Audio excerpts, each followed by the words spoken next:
And this is Silent Voices radio station, and I'm Malcolm Campbell, your host. And joining us from India, from Calcutta or Calcutta, is Reetwika Banerjee. Thank you for joining us. Hey, Mr. Campbell. Good afternoon. It's great to join the Silent Voice radio station. Thank you. Now, Reetwika, you have written a fascinating book called The Secret Murder Witness of Sirat-ud-Dowlah, if I've said that right, which is a non-canonical adaptation of Love, War and Betrayal. Could you tell our listeners why you wrote this book and what inspired you to do so? Oh, yeah.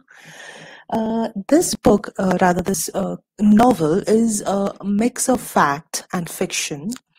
As many of us know that during the early times of, say, around 1650 to 1750 century, at that time, India was going through a lot of change in powerhouses in terms of the Mughal rules, which went into the hands of Bengal Nawabs, and then it eventually went into the hand of the British through a lot of battles and wars, and a lot of bloodshed has happened on both these sides. So this book actually is based on the Battle of Plassey, which was in the year of 757 between the Nawab of Bengal, Bihar and Orissa, called Siraj-ud-Dowlah, and the British East India Company, which was led by Sir Robert Clive. So that is the vintage time which this book takes the readers, and yes, there were bloodsheds from both the sides, and it is very unfortunate to lose so many great and brave hearts. And the good part of this book is that this is a fiction, and the book is written, as you can see from the title itself, The Secret Murder Witness of Siraj-ud-Dowlah. So this witness is the main the protagonist who will take you through the journey of a small kid who was born in the palace of Murshidabad, which was the then capital of the Nawabs of Calcutta, and eventually the country India as well, who grew up in a palace of Farobagh and later fought a fierce battle with a lot of internal enemies and finally headed towards the Battle of Plassey of 1757. So this chapter, this chapter of the history actually strikes me from the day of my childhood when I read this for the first time during my high school days, and being rooted to that particular place, the old capital of the Nawab, Murshidabad. I really love the flavor, the smell, the lost days of grandeur of that place. And it's just a kind of it's kind of a give back to my childhood, to my roots through this book. And looking forward that my readers too would be loving the flair, the message which I wanted to bring out to this book. Yes, I think it is intriguing and fascinating. I think it's absolutely fabulous. What exactly inspired you? How long has this book been within you before you started writing it? It's very difficult to say that from which date in particular I started writing about this book, but I'd really like to call out, like I said, I got to know about the historical events in my high school days. And it was like I belonged to the place of Murshidabad, which is around 200 kilometers from Mecca. In the year of 2010, I had been traveling to Murshidabad with my husband, and it was a personal trip to the place. And there, we met a very old man, a very mysterious man, I must say, who was sitting lonely by the side of a graveyard, and he was speaking to himself.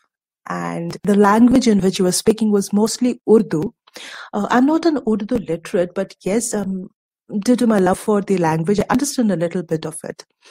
And I can't speak much, but I can understand. So whatever I could, uh, uh, decipher from what he was talking to one of the graves there, and it seemed as if he's talking to a long lost hurt, a long lost love of his life, and he really misses him till today. So that sparked the idea of writing a novel where I can create a character who is an eye of a witness, who has gone through or traveled through the ages, say from 1650 till 2020, and what are the changes it has observed, what has led to the ups and downs of so many powerhouses, and where do we stand today after, say, 300 years of that battle.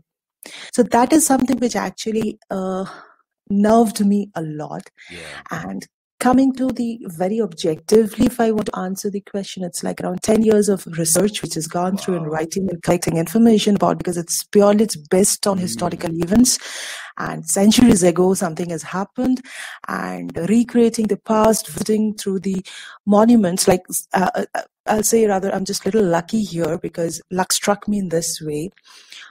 Murshidabad, the capital where this royal palace and the battle which took place, it still has some of the remnants of those monuments, the great palaces of the Nawaz, which went to the hands of East India Company. And the history is really, we can see there and smell the bloods which we have lost at the time. And this is something which really touches me a lot even today. Like, it's as if I can see through it. So that's how the journey began for me. And yeah, so the book ends in this note that we have started with from 1750 and it ends on 2020, and how the change has happened. It's like a sine curve, like it went to the peak, it falls and then goes to the nadir and then again comes back to present. So that's how it has gone through. And of course, it's a fictional journey which is inspired from real historical events and characters. Yeah, I don't know if Indian culture is the same, but we have this thing over here called past life. And some people would say, oh, I've lived a past life. Your passion and intrigue for this story, has the thought ever come across you that perhaps you might have experienced a past life in that era? Well, that's a very, I'll say it's a lovely question I'd like to answer. I'd like to share one of my experiences here. Sure. The old man by the grave, which I just spoke a little back, he was actually talking to a grave, and I just tried to walk a little nearer to that grave. I was like stunned to see the grave was the tomb of Nafs Rajad. So that was like, what am I looking at? And who is that man? And the moment we were in, he just, vanished he just kind of vanished in the air. It seemed like that to me. I'm sure I don't want to get into the scientific side of it, how it happened and apply those logics and try to understand, but I really try to enjoy the air of, like, like walking back to past life and get a eerie feeling, and where it will like to imagine, like, at my heart, I'm an author and really like to visualize things and getting back to the old days. Yeah, so that was the entry point of getting into my past life. And of course, if you are writing something, because I know you're an author yourself too, yes. So you know how it is important for an author to leave the life which you are writing through your pen. Yes. So that's very important. Yes. Very much so. I remember when I was writing my true crime memoir, I would have to visualize myself being back in that situation and smelling, sensing, and feeling everything about that situation. And that was often upsetting and traumatic. And I would expect, because of the topic of what you have written about, I would expect that your emotions would have been on a roller coaster when you wrote this book. Oh, yes, absolutely. You've just hit the bullseye. Yeah, yeah. And I can see how the book is almost part of you. It's like an extension of you, and I think you've done a wonderful job with it, to be honest. Thank you so much. Yeah, I've really lived a life which maybe I would have never, uh, I mean, I'd have never been touched by it if I didn't decided to write this book. Yeah, It's a real life which I've actually led, if I say, yeah. to be honestly. Indeed. And we need to get it out there, and we need to get people to read this book, because it's certainly more than print on paper. This is a timeless piece of history that you have channeled and painted a beautiful picture. Um, how how can people find your book? The book is available on amazon.com.co.uk and in all the leading platforms like Google Books, and it's also available as a book app, Google Play Store, and print as well as in ebook formats as well. And in India, it is also available at some of the I'll say some of the government and private libraries as well. Even in Calcutta also we have it. Newtown Library, this book is available. Fabulous. And the book is called The Secret Murder Witness of Sarat ud Dala. Is that correct? Yes, absolutely. Fantastic. How did you find the writing journey? How long did it take you to write and publish this book? Writing took me almost 10 years. Wow. Little less than 10 years because, That's yeah. a long time. Well, yes, it is a long time. I didn't want to hurry with the writing because painting a thought and painting a historical event and saga, I'll rather say, is not the same. So with due respect to all the historical lives who have left us centuries ago, I want it to be authentic as much possible. At the same time, creating a canvas, filling it up with thoughts of fiction, with words of fiction. Like at that time, I like to share one example here. At that time, not much of documentation used to happen like the way it happens today. So the access to information which dates back to, say, the early 18th century or 17th century is one of the most difficult things for me. But at the same time, I'm very lucky and thankful to, in fact, to the British writers, the British historians who have written a lot, documented a lot about this chapter of colonial rule in India. And some of these books have really gone through in their original imprints, which were, say, printed in the way back in, say, around 1780s, 1750s, 1720, early, say, 19th century or so, which talks a lot about the journey of Calcutta from being a noble city to a British capital and then the capital to New Delhi. So how the journey been? And Sir Robert Clive, his not autobiography, his biographical chronicles, his biographical feature, and a lot of stories are there.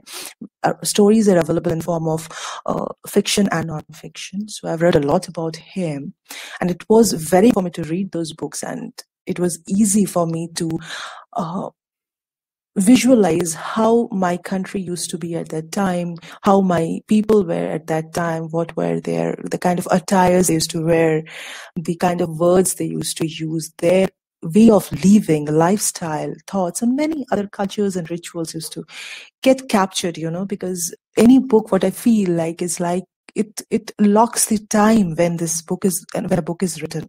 So that was very important for me to know how the overall life was at that time. So that is one part which was really, I loved and really relished the way, because it was like going back to my past life kind of a thing.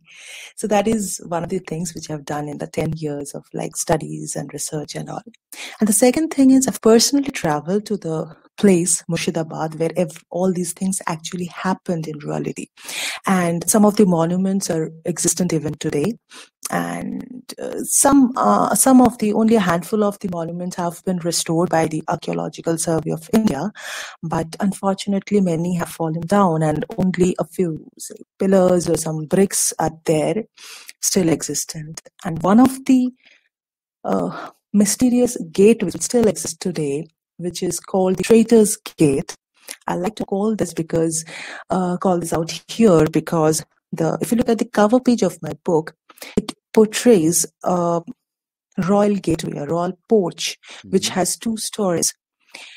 And Nawab Siraj-ud-Dawla was not defeated at the Battle of Plassey in 1757. He was betrayed by some of his loyal people, which he didn't expect. And when he realized that it's a big conspiracy which has happened against him by his own men and some other people involved in the power equations, so he had to flee from the battlefield at the cover of the night.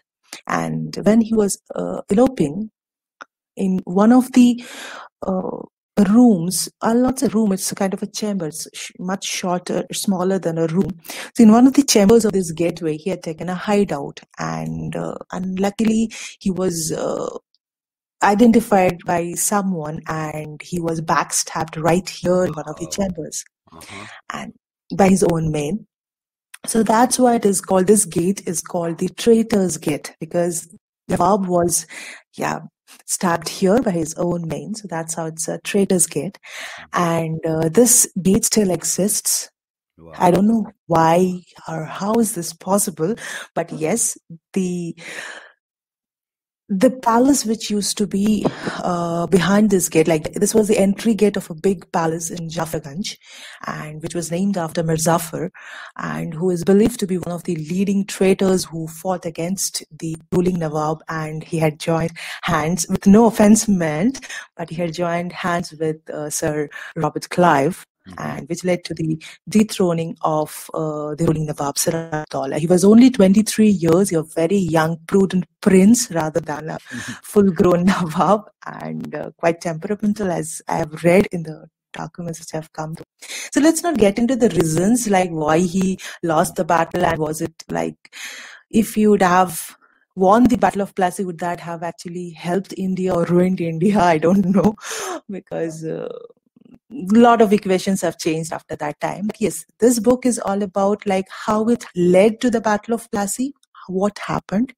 It was 23rd of June 1757 when this incident happened, like this battle happened, and on 2nd of July 1757, Siraj-ud-Dawla was backstabbed right at this gateway, in one of the chambers of this gateway. So that's why this gateway is very important, and it still exists. And if we go into the last and the second last pages of this book, this novel, you'll find the real, like, present time picture of that gateway. And it is believed that that gateway is haunted, and spirit of the Nawab perhaps still he gives visit every Zumma day, like a Friday as they call it. So I don't know, I have been there on the Friday night, and not so lucky to meet the spirit of the Nawab and get his first-hand knowledge from him. But yes, the place is still very uncanny, very eerie, and there's a very different kind of smell which comes to your nose when you like to take a deep breath. And yes, I can visualize the say drops or the spats of blood on the old bricks. So that's kind of an author's eye. I can't be a scientist while analyzing all these visits. No. Yes, I really enjoyed writing this book, which involved a lot of reading, a lot of traveling, a lot of imagining people and things happening around me. Incredible. And how has your book been welcomed over in India? It got released last year in the month of December. It was a Christmas release, basically, the publisher, and it's just 1.5 months. And I just I got to know yesterday itself, like it was kind of an internal meeting between me and the publisher and about my next book placements and all. The response has been really, really great. It's already stocked out in India, the print copy, and they are getting into the second edition within 1 month. They're trying to prepare for that. So that's fixed a lot, and that's a great gift for a. I'll say I'm a very new star in this galaxy. So yeah, I'm really thankful to my readers, and yes, to you also, because you are giving a mic to the author to connect to their readers and share the story. Exactly. Thanks so much. No, you're very welcome, and we're honoured to have you on.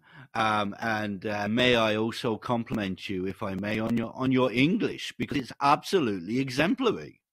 Thank you so much. That means a lot to me. Indeed. So that was absolutely wonderful. Thank you very much for that, Reetwika. That was really incredible.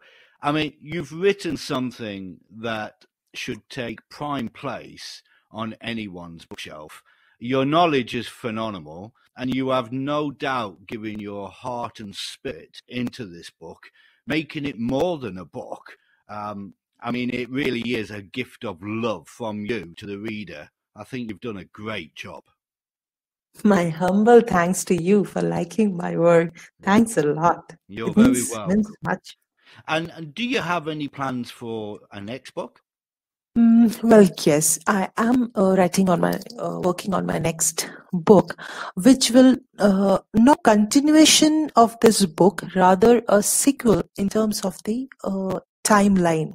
Like this book primarily focuses from the time 1717 till 1757.